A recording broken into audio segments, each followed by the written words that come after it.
ফুলকপির পকোড়া মন করে উতলা, মুচমুচে স্বাদে যে কেউ হবে ভোলা। বন্ধুদেরকে প্রথমে জানাই পেট পুজো পাঁচমিশালি রান্নাঘরে তোমাদের অনেক স্বাগতম। তো আজকে রান্না করে দেখাবো ফুলকপির পকোড়া। তো বন্ধুরা তোমরা প্রথম থেকে লাস্ট অবধি ভিডিওটা দেখবে, আর পকোড়াটা যদি ভালো লাগে তো কমেন্ট করে জানাবে। আর এই পকোড়াটা আজকে নতুন বানাচ্ছি, তোমরা দেখো। তো বন্ধুরা প্রথমে ফুলকপিটা কেটে খানিক নুন হলুদ দিয়ে ভাপিয়ে নিয়েছি।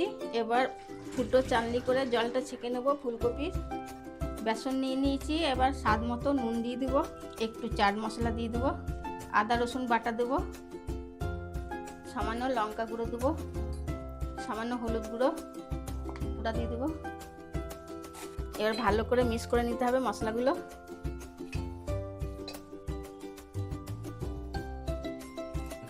তো ব্যাটারটা খুব শক্ত হবে না, খুব নরম হবে না, পরিমাণ মতন জল দিয়ে ব্যাটারটা তৈরি করে নিতে হবে বেসনের। তো বন্ধুরা ব্যাটারটা তৈরি হয়ে গেছে।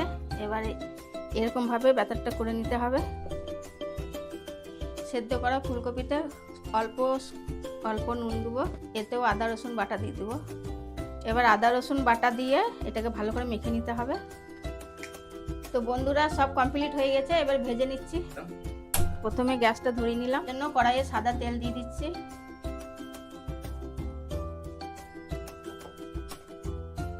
তো বন্ধুরা ফুলকপির মধ্যে ব্যাটারটা লাগিয়ে এবার ভেজে নেব।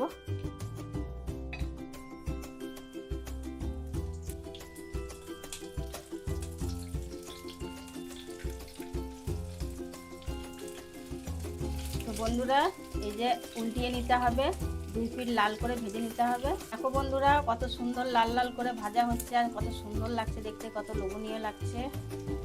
উল্টিয়ে পাল্টিয়ে ভালো করে ভেজে নিতে হবে। তো বন্ধুরা ভাজা হয়ে গেছে, এবার ডিশের মধ্যে তুলে নিচ্ছি।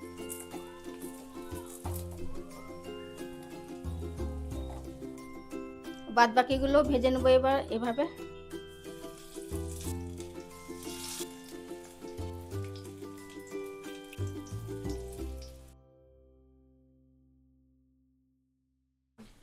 তো বন্ধুরা সব কটা ভাজা হয়ে গেছে, এবার তুলে নিচ্ছি।